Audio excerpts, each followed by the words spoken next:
बगीचा में भगवान राम, लखन और गुरु विश्वामित्र जी आसन लगाते हैं, क्योंकि धनुष यज्ञ होना है। और धनुष यज्ञ में भगवान साधु संतों को राजा ने बुलाए हैं, विद्वानों को बुलाए हैं, देश देश के भूपति नाना नाना प्रकार के राजकुमारों को बुलाए हैं। क्यों बुलाए हैं? क्योंकि इन्हें धरती से एक कन्या प्राप्त हुई है जिसका नाम सीता है। और जो धरती पुत्री है, वो धरती पुत्री ने एक दिन क्या किया कि सफाई करते करते शिव जी का एक धनुष जिसका नाम पिनाक था, सफाई करते करते उठाकर उसको एक जगह से दूसरी जगह रख दिया। राजा जनक को पता चला कि ये भगवान शंकर का वो धनुष है जिस पे तीर चला के एक ही बाण से इस धनुष ने त्रिलोकी के 3 जो दैत्य थे उनको मार दिया था। ये धनुष यदि टंकार खींच के छोड़ दिया जाए तो बादल फट जाए, इतना पावरफुल तपस्वी मुनि के शरीर में से निकली शक्ति से बना ये सांग यह धनुष है। और ये धनुष सीता जी ने उठाया है, तो सीता जी का विवाह उससे होगा जो इस धनुष को उठा देगा, जो इस धनुष को तोड़ देगा। ऐसा वीर पुरुष ही मेरी बेटी का जीवन साथी होगा।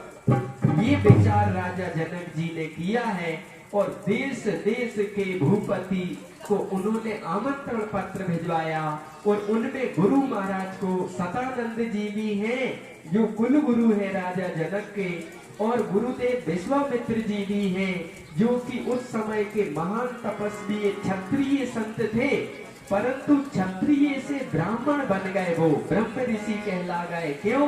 क्योंकि व्यक्ति जन्म से नहीं कर्मों से महान होता है। इसलिए क्षत्रिय जन्म होते हुए भी गाधी सून मन चिंता व्यापी, हरि बिन मरे न निश्चर पापी। वो महाराज गाधी के पुत्र थे, पर ब्रह्म ऋषियों में उनका पद आ गया, क्योंकि कर्मों से महानता है। पानी की कुछ बूंदों से सबके शरीर बने हैं और राख की कुछ मुट्ठियों में सबका अंत होना है। महानता है तो सद्गुणों की है, महानता है तो सद्विवेक की है, महानता है तो सद्बुद्धि की है। जाति की महानता आध्यात्मिक में है नहीं। बोले जे महाराज कहाँ के हैं, कौन है, कैसे है? तो महाराज ने कहा कि श्री हरि की जाति नहीं तो हरि जन की कहां से होए, और अग्नि में जो कुछ पड़े वो अग्नि जैसा होए। बोले शिव जी कौन जाति के हैं, विष्णु जी कौन जाति के हैं, बताओ। माता दुर्गा किस जाति की है, सूर्य देव किस जाति के हैं, गणेश जी किस जाति के हैं? तुम भगवान के भक्तों की जाति, संतों की जाति पूछ रहे हो, तो पहले ये तो बताओ कि ये 5 देवता किस जाति के? बोले हमें पता नहीं। तो बोले अग्नि में जो चीज पड़ जाते वो किस जाति की हो जाती? बोले अग्नि की हो जाते। अग्नि में जो भी पड़े अग्नि जैसा हो जाए, गंगा में जो पड़े गंगा जैसा हो जाए। वैसे भगवान की भक्ति प्रीति में, भगवान के नाम रूप लीला में भगवान के लिए जो समर्पित हो जाए वो भगवान जैसा ही हो जाता है। तो अब प्रार्थना कर रहे हैं जनक जी महाराज स्वागत करने के लिए, और गुरु महाराज के पास जा रहे हैं, और उनका सत्कार जनकपुर में कैसे हो रहा है अगर सब जाएंगे। और महाराज जनक जी स्वागत करते हैं राम लक्ष्मण जी का।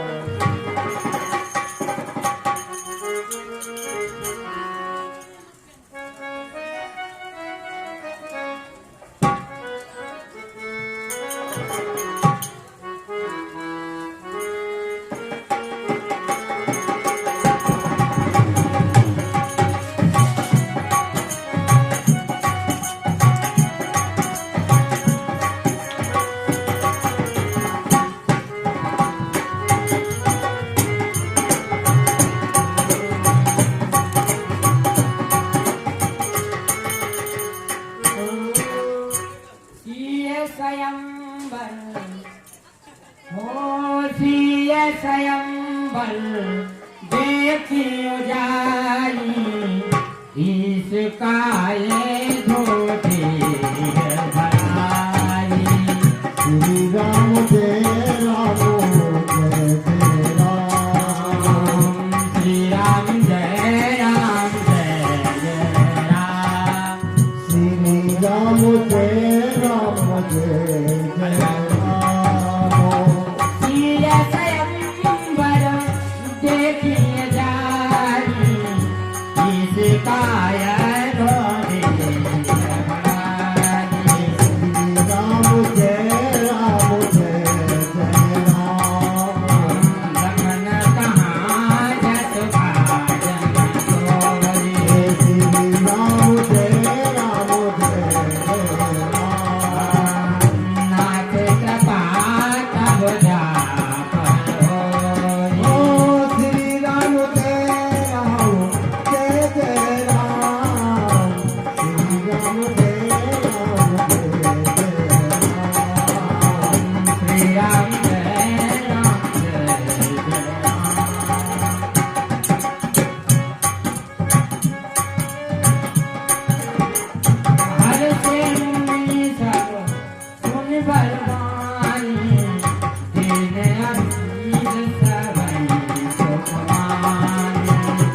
गुरुदेव ने सुना कि महर्षि पधारे हैं और महर्षि आए हैं, तो आज राजा जनक ने सुना कि गुरुदेव आए हैं, तो अपने मंत्रियों के साथ हर्षि चले मन राजा जनक हर्षित होकर मंत्रियों विद्वान ब्राह्मणों को लेकर के और महाराज विश्वामित्र जी का आदर स्वागत सत्कार करते हैं और कहते हैं, हे ऋषि, आपने बड़ी कृपा की जो हमारे मंगलमय उत्सव में आप पधारे, आपका स्वागत है। विश्वामित्र महामुनि आए, समाचार मिथिलापति पाए और उनको प्रणाम किया और स्वागत सम्मान करके उनने कहा कि आइए महाराज, हमारी बिटिया का विवाह उत्सव है, संतों के दर्शन हो जाए तो सब काम मंगलमय होते हैं। ते ही अवसर आए दो भाई, गए रहे देखन फुलवाई, उठे सकल जब रघुपति आए, विश्वामित्र निकट बैठाए। विश्वामित्र जी ने राम लक्ष्मण को निकट बैठाया और जब उन्होंने देखा कि शोभा रूप की खान परब्रह्म परमात्मा मनुष्य तन में उतरे हैं, तो राम देखी तब दशा भुलानी। राजा दशरथ विदेह राज थे, पर राम जी को देखा तो और प्रेम में अपने को खो दिए। राम जी को देखा, प्रेम में आनंदित हो गए। पूछा कि महाराज ये कहाँ से पधारे? बोले ये दोई दशरथ के, ये दशरथ के ठोटा है, दशरथ के पुत्र हैं और ये मेरे पास असुरों का संहार करने और ऋषियों के यज्ञ को पूरा करने के लिए आए हैं।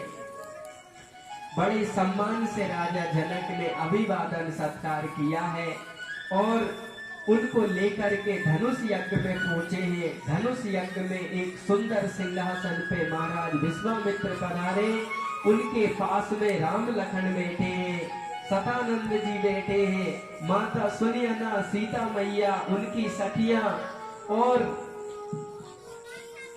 सारी सखियां, सारा राज दरबार, बाणासुर, रावण और विशेष विशेष उस समय की प्रभावशाली बैठे हैं, धनुष रखा है। और महाराज जनक हाथ जोड़ के कहते हैं कि हे सभासदों, हे सूरवीरों, हे नवजवानों, रहा विवाह चाप आधीना। मेरी बेटी सीता ने यह जो शिव जी का धनुष है, यह कोई साधारण धनुष नहीं है। ये वो धनुष है जिस धनुष से त्रिपुरासुर को एक बाण में भगवान शंकर ने समाप्त कर दिया था। ये वो धनुष है जिस धनुष की एक बार टंकार छोड़ी जाए तो बादल फट जाए, त्रिलोकी में भूचाल आ जाए। ये असाधारण धनुष भगवान शिव का है। और कि इतने जनों में कोई हो ऐसो मोरो धन उठावे, इतने जनों में कोई हो ऐसो मोरो धन उठावे, इतने जनों में कोई है ऐसो मोरो धन उठावे। इतने जनों में कोई हो ऐसो मोरो धन उठावे। इतने जनों में कोई हो ऐसो मोरो धन उठावे।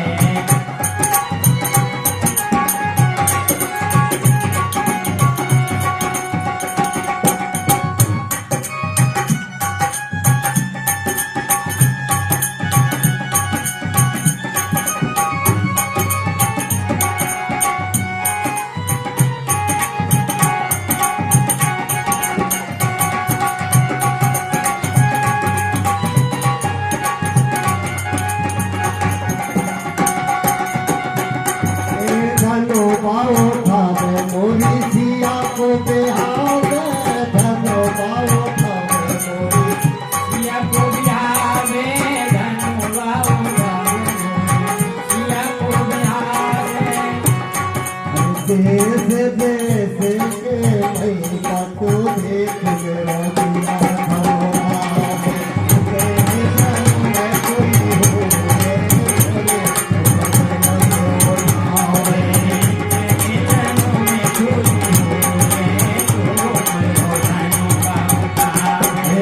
तेरे जनों में कोई हो रे भोले तेरे जनों में कोई हो रे तेरे जनों में कोई हो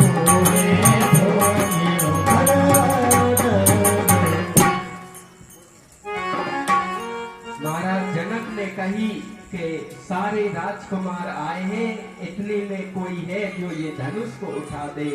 और उन्होंने हाथ जोड़ के सब राजकुमारों को संबोधित किया। हे देश देश के राजा हो, ये मेरी पुत्री है और मैंने जो है प्रण किया है, ये चाप के आदि है। जो राजा इस चाप को तोड़ेगा उसको पुत्री सीता ब्याह दी जाएगी।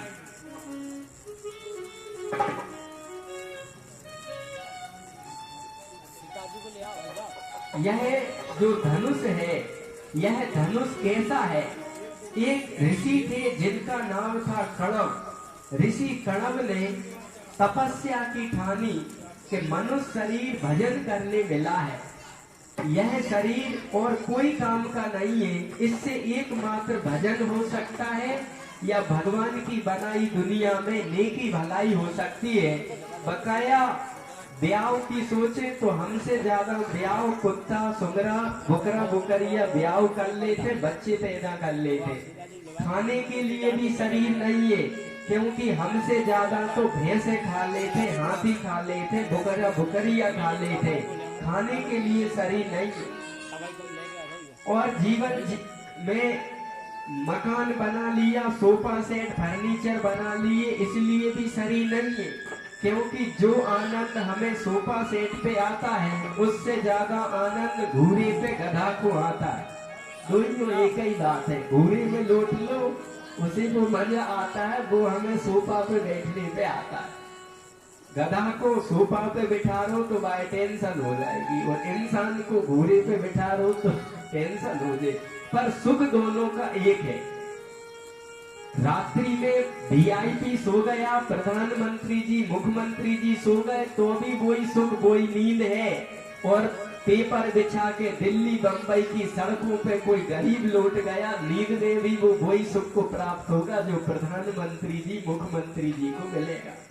तो सुख वास्तव में बाहर से नहीं है कि बड़े मकान बनेंगे तो सुखी होंगे, वीआईपी मलमल के कपड़े पहनेंगे, सोना चांदी हीरे मोती से शरीर भरा सजा होगा, 16 श्रृंगार होंगे तो सुखी होगा। ये सब भ्रमणा है।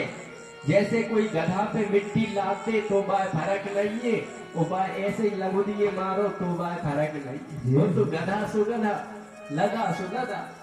जीवन में विवेक का मार्ग सबसे बड़ा मार्ग है, नहीं तो सोना चांदी धन संपत्ति से विशेष सुख शांति का कोई संबंध नहीं है।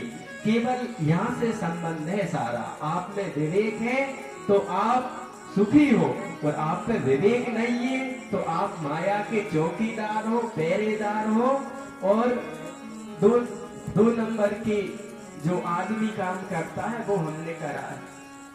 महर्षि कणव ने ठान लिया कि नहीं तन भोग भोगन को, नहीं तन लोक देखन को, ये तन है योग करने को, ये तन है धोख देने को। महर्षि कणव हजारों साल तक समाधि में बैठ गए, और जब उनकी लागी समाधि अखंड अपारा तो महर्षि कणव के शरीर में दीमक चढ़ गई। बरसात हुई, बरसात में पेड़ पौधे उगने लगे, चींटियों ने उनमें बावई बना लिए, और जब सैकड़ों साल हजारों साल ऋषि कणव बैठे तो उनके शरीर में फुंसा निकल आए, और फुंसा में भी निकले तो बांस के फुंसा निकल गए। बामई में राजा महर्षि कणव बामई में बैठ गए, और उनके शरीर में बामई में से यह बांस के फुंसा निकल आए। जब सैकड़ों हजारों साल बीत गई, महर्षि कणव ने समाधि नहीं खोली, तो ब्रह्मा जी ने देखा कि मेरा कोई प्यारा भगवान मेरी दुनिया में, मेरी बनाई सृष्टि में कोई अपने शरीर को भजन में लगा दिया, और मैं यहाँ पे बैठा मेरी बनाई संतान तप कर रही। ब्रह्मा जी आए और देखा बांसों का झाड़ खड़ा है, और